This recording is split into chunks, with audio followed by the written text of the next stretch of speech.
Greetings. By virtue of your presence watching this video today, I want you to know that we consider you to be an extended member of our family at Unity in Linwood. We believe that you are an individualized expression of that one creative impetus which stands behind all life, and as such we celebrate the uniqueness which you are, and we celebrate our unity with you. We are glad you're with us.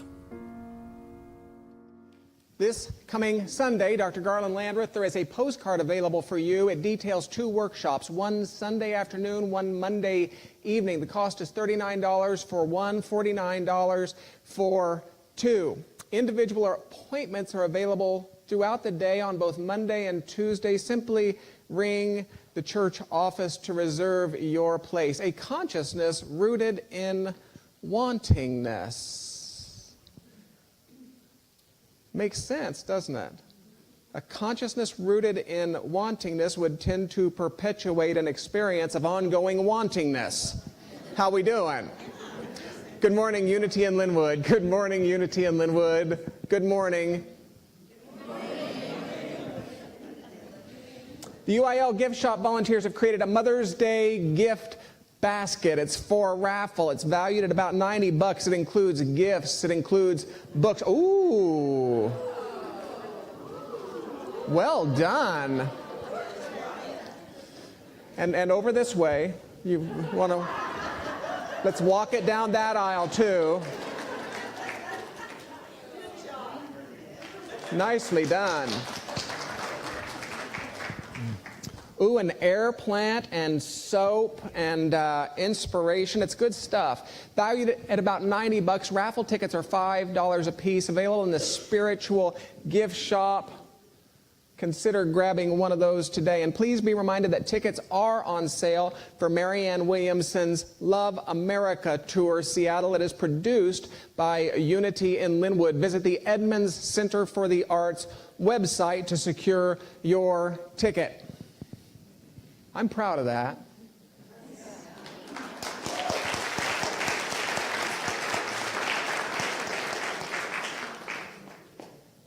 I'm somewhat perplexed by the fact that the words nature sounds appear right in the middle of it. I have no idea what that's about. Yeah, and Cameron's not even going to play with it. He's just like, you know, if you're going to talk about my slide, I'll be done.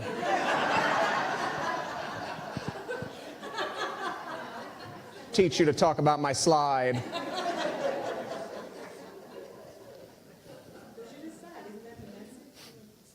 Wave aside past mistakes.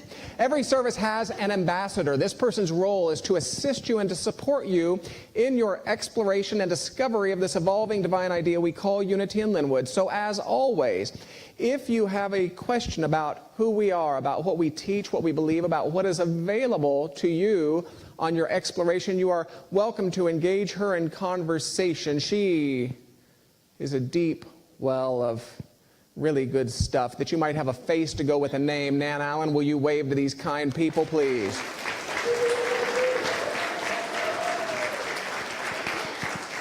And then practical spirituality, welcoming community, a 4-word mission statement that I believe speaks volumes. I mean, think about it. Practical spirituality. The idea that this would be useful on a Monday. How about that? Welcoming community, the idea that fundamentally we're all made of the same stuff and maybe we ought to act like it.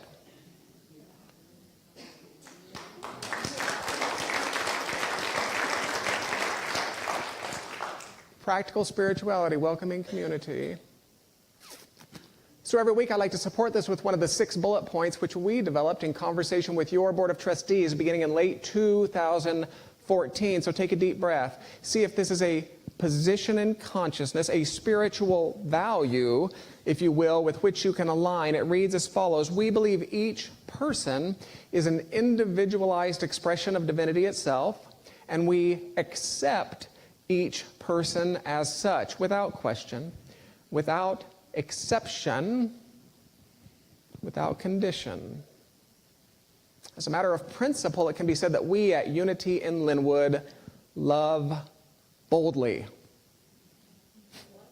You like that? I do too.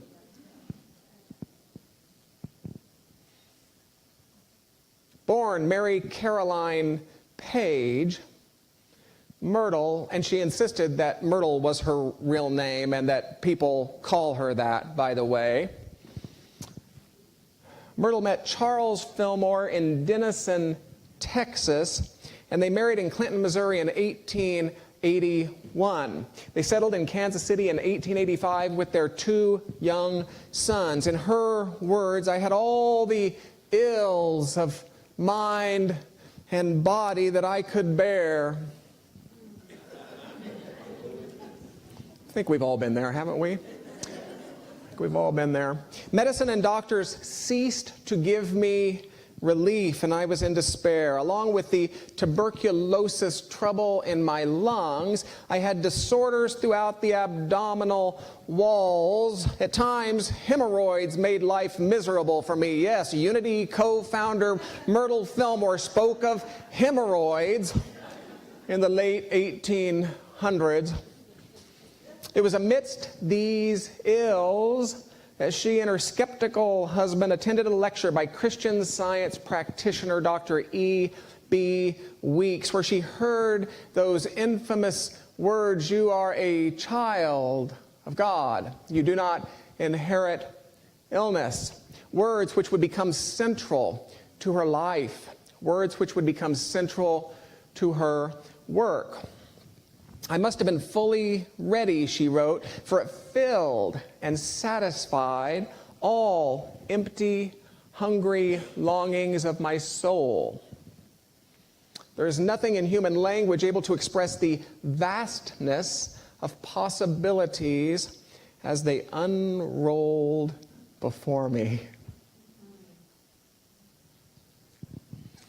From that point, she spent hours each day, and I do hope you heard me use the term hours, because you see, it's my position that we have departed from that level of spiritual commitment in our practices. From that point, she spent hours each day praying and speaking to her body and reading healing stories.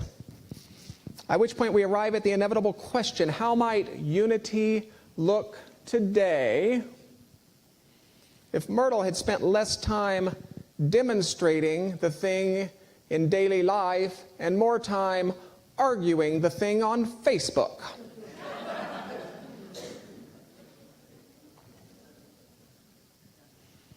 I think if she were here today, she would say, stop arguing about love and commit yourself to demonstrating a love so profound that others may be elevated by your presence.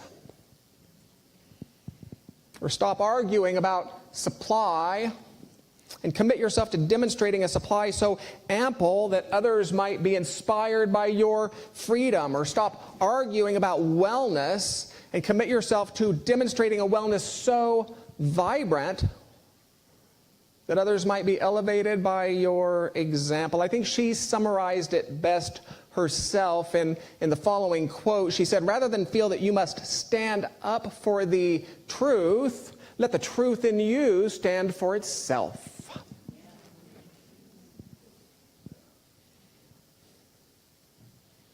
Nonetheless, she continues, my husband continued his business and at first took a little interest in what I was doing.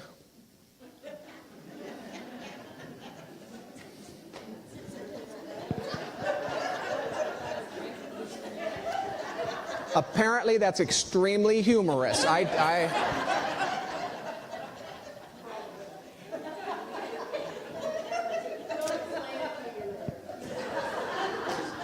You will explain it to me later? Is it a man thing? It's a man thing, okay. Thank you for helping me. It could have been a Missouri thing, you see? because Missouri is the show me state. We want to see it before we believe it, whereas the entire message of this ministry and this morning is you believe it before you will be able to see it. So I thought maybe it's a Missouri thing. I don't know.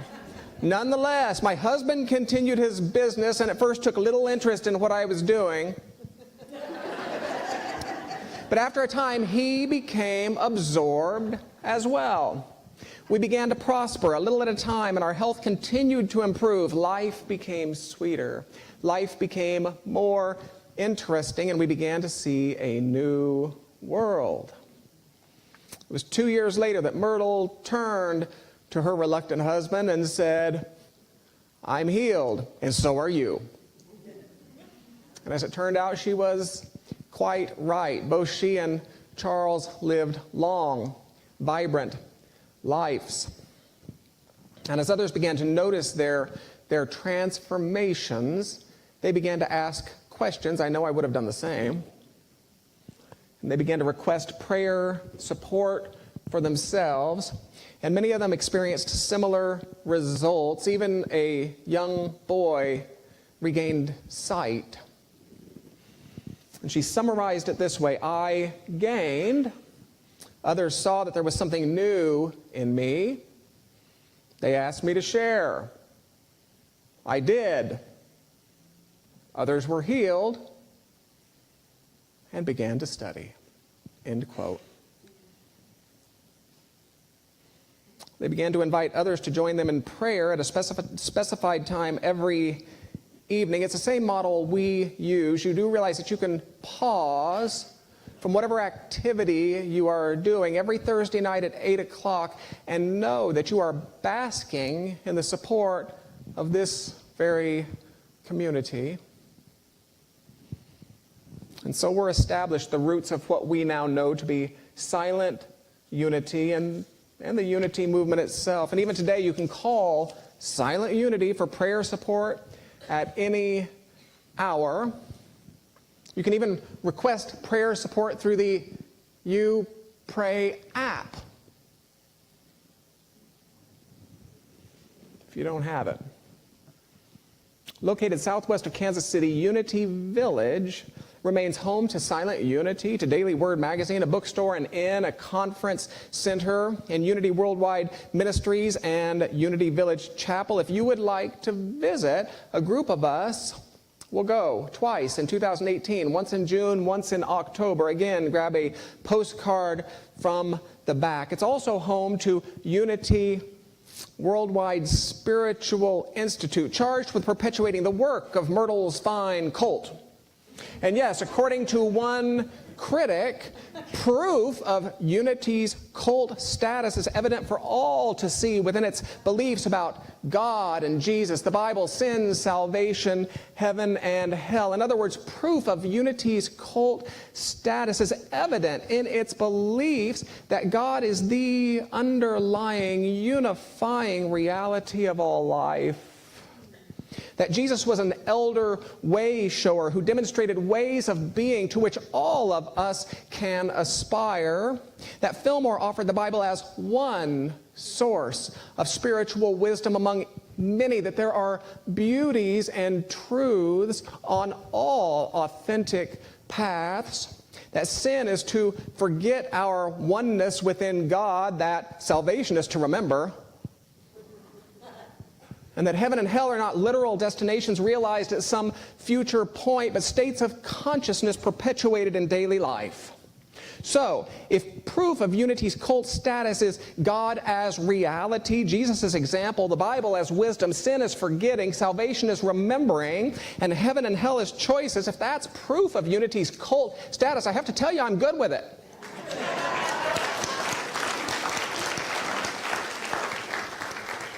I'm good.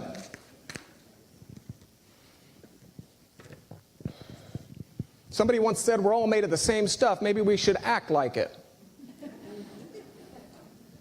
Don't know who that was. So Unity has deep roots in this belief that a change in the inner arena provokes change in the outer arena. Or as others have said, life is lived from center to circumference. It might be said that unity has deep roots in healing.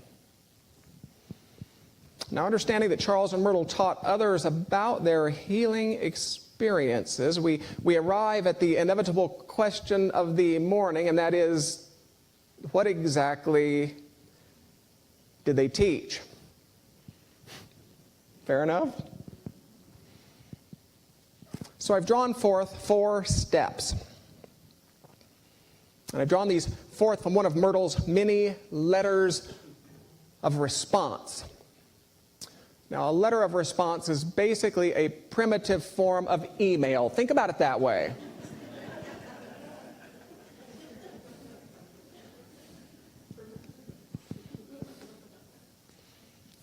And I'd like to set forth these 4 steps in something of a healing meditation this morning. You know, it was Charles himself who said the intellectual self will only take us so far on the spiritual path. That there is something of a more holistic self that must be invited into the process to carry us beyond that threshold of the intellect. That's what I would like to do this morning. Are you with me? You're going to be bold, courageous? Okay. Glad to hear it. It's a day for courage. You know, he's not done singing yet. Today, not only will he sing more, I've made him play the piano at the same time. I don't know. It's a day for courage. He's written a new song for you this morning as well. So I'll offer these 4 steps in something of a healing meditation. Mother Kathy Chalmers will conclude with closing reflections. So in the interest of this, let's begin by calling to mind a situation. Just be with that. Call to mind a situation, something that is ripe for a higher possibility. Something that is ripe for higher expression. For Myrtle, it was ills of mind and body, and of course those blasted hemorrhoids. But for you, it might be a lingering pattern. It might be a dysfunctional relationship. It might be a financial challenge. It might be a lingering confusion. It might even be an unrealized longing. Let's begin by calling that forth as the subject of our healing exploration this morning. And before we begin, I'd like to share Myrtle's abridged words with you. So take a deep breath. And she wrote, when someone comes to us who has had the doctor diagnose his illness, we ask him to turn from the doctor's verdict, to cease to think of the name which he has given to the condition. We ask him to cast out the assumption that the condition would not be changed and done away with, just as one would refuse to hold some unworthy thing spoken as he walked down the street. And she continues, he's to begin at once to rejoice that he is the offspring of God. That the life and substance of his body are the very essence of God life, the very essence of God's substance, the very essence of God intelligence. We wave aside past mistakes, we wave aside past suggestions and fix undivided attention upon the Creator. In this lies the success of spiritual treatment. And then she writes, we prayerfully consider our living habits to know whether they are according with divine law. We look into the realm of the subconscious. We look into the realm of the memory to determine whether there is anything continuing its disturbing influence. And we rejoice and we work lovingly and diligently with whatever we find that falls short. End quote. So in short, I think Myrtle said something akin to the following. If you want higher expression, and it doesn't matter whether you desire a higher expression in life and relationship and supply and clarity and creative self-expression, if you desire higher expression, we are to deny an identity rooted in transient experience. We are to affirm an identity rooted in eternal truth. We are to allow this identity to permeate daily life.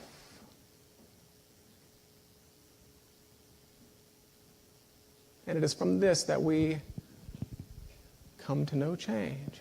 There's the formula. So Matthew's written a new mantra. Now, mantra, the mon part would reference mind. A mantra is not a song. A mantra is a technology. A mantra is a discipline. And mon would reference mind. Tra would reference something of projection. So a mantra is something of a mind projection. And the lyrics from the Punjabi, Wahe Guru, the central idea of this mantra, the Wahe, might be translated as something of a wow. Wow. So Wahe Guru could be translated as wow. Look at the life that's here. And wow, look at the wisdom that's here. And wow, look at the love that's here. Let's take a deep breath. And let's seek to explore these 4 steps. We'll begin by learning the mantra. You are most welcome to sing along. Words are on the screen.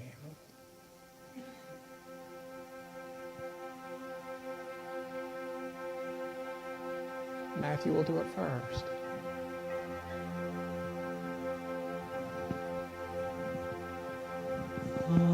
Sang Vaheguru,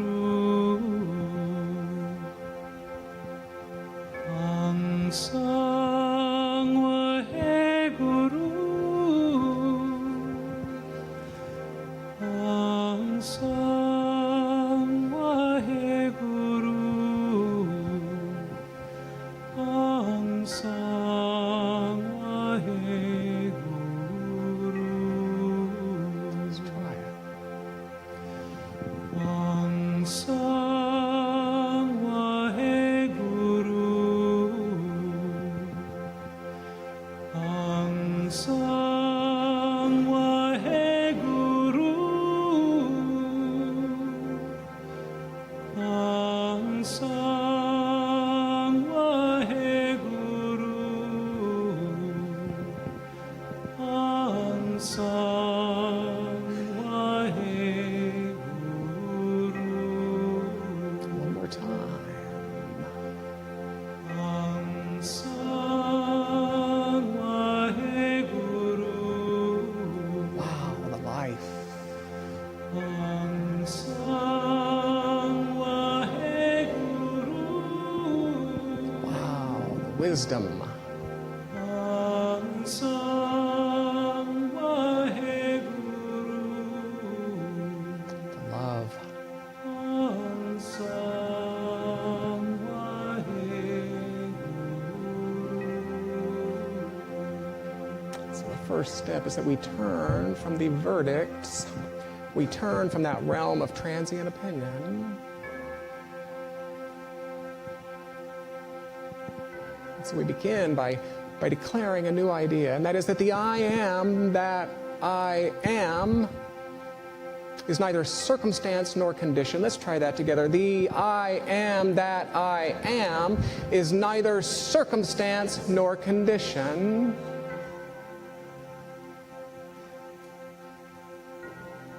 The I am that I am is neither history nor precedent. Let's take that. The I am that I am is neither history nor precedent.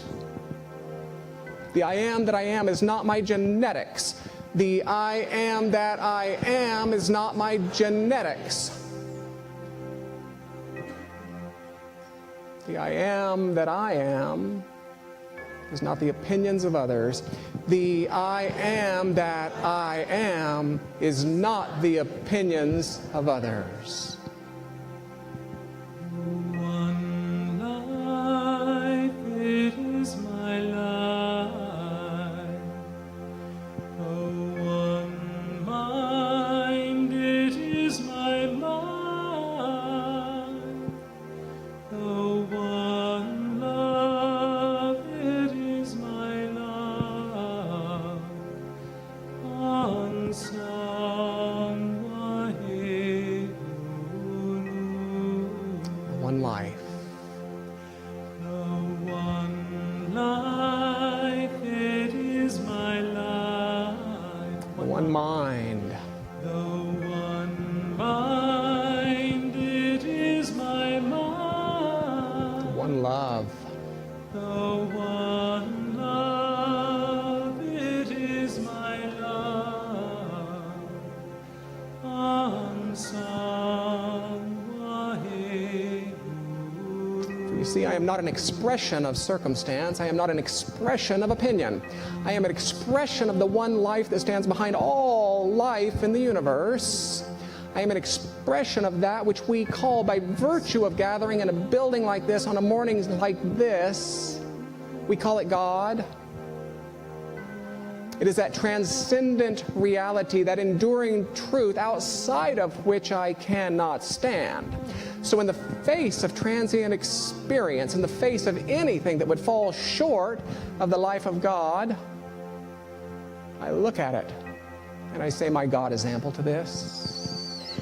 My God is ample to this.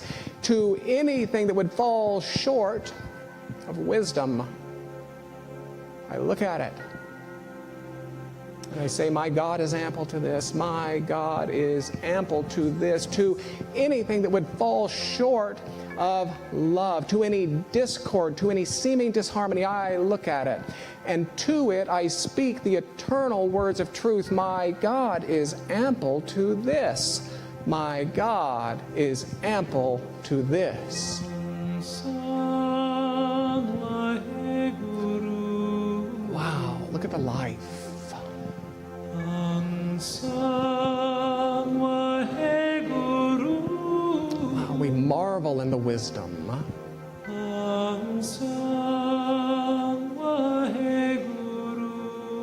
We delight in the love. Unsung Waheguru. Again. Unsung Waheguru.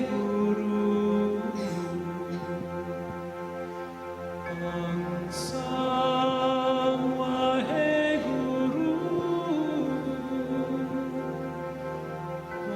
Unsung Waheguru. Unsung Waheguru. In this new orientation, in this new identification, not with the transient circumstances of earthly life, but with the eternal truths of the spiritual realm, in this new orientation, I look at life. I look at my beliefs. Do they reflect this new orientation?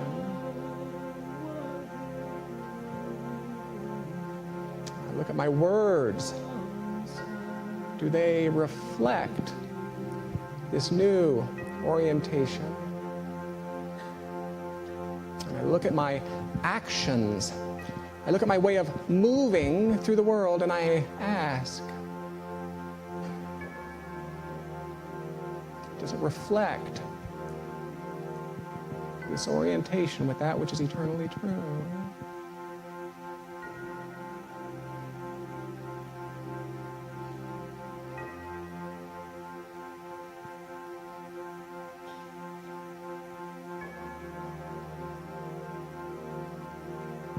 And I invite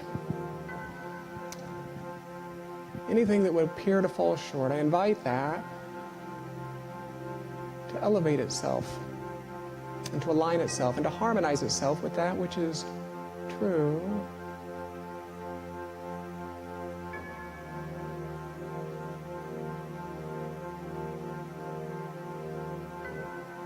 And to this I say, I will obey that. I will do that.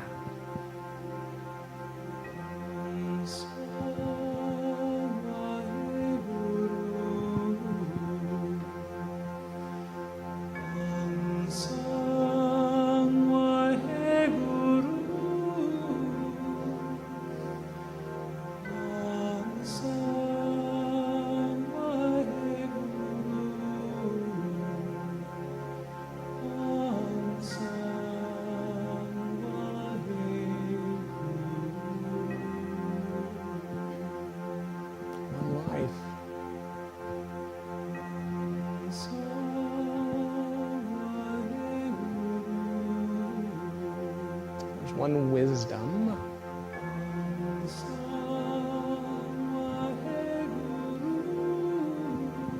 There's one love.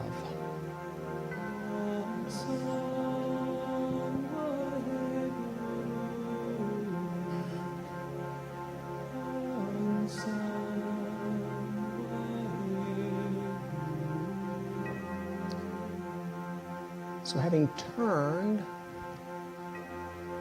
from transient experience, having instead identified and oriented with that which is eternally true, that which is of soul, that which is of God, our reality in an infinity of wisdom, life, and love, having dedicated the fullness of our humanity to this new orientation, to this place of great light,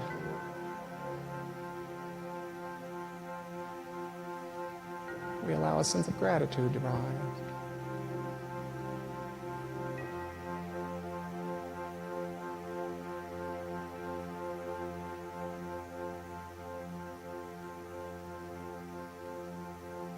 And we delight in its promises. We revel in its peace.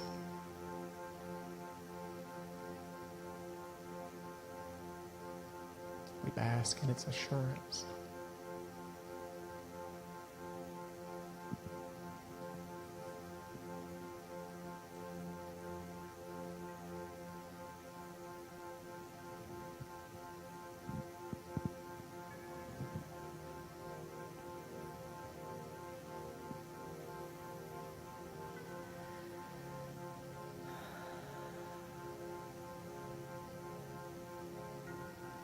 Breathe.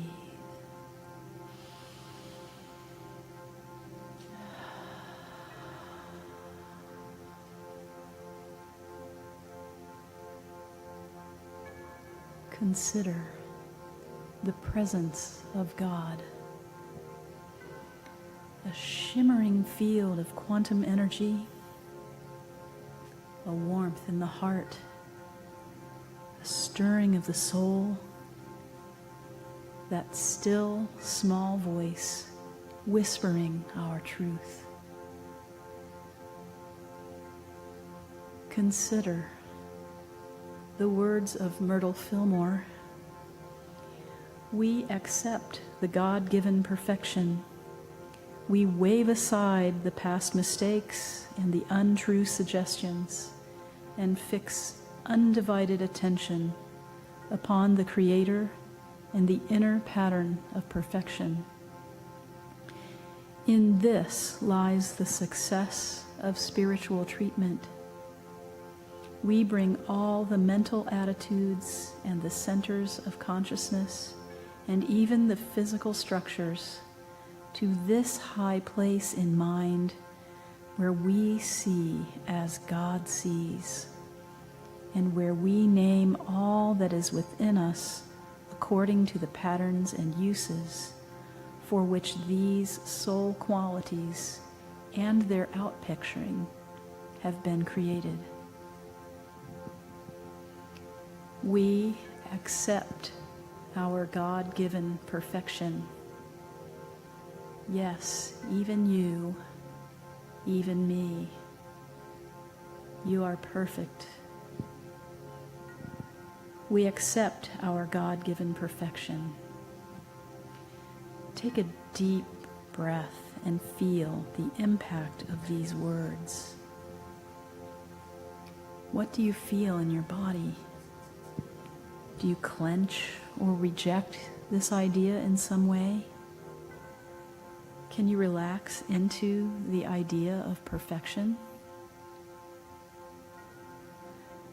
We accept our God-given perfection, not an earthly perfection, but God's perfection. What happens in your mind when you consider the deepest truth of this divine idea? Breathe.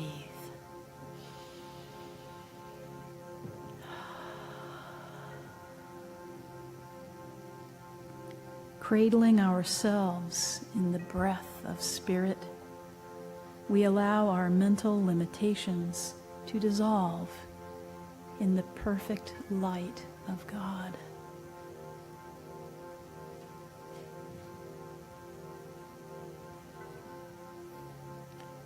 Myrtle says, "We rejoice and remember that we have the God power to change conditions, the God love to express Christ likeness, and we work lovingly and diligently with whatever we find in ourselves or our environment that falls short.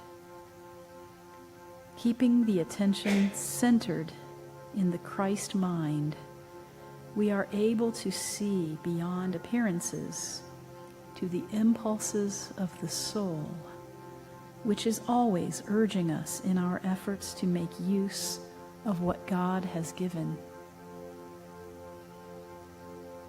Breathe.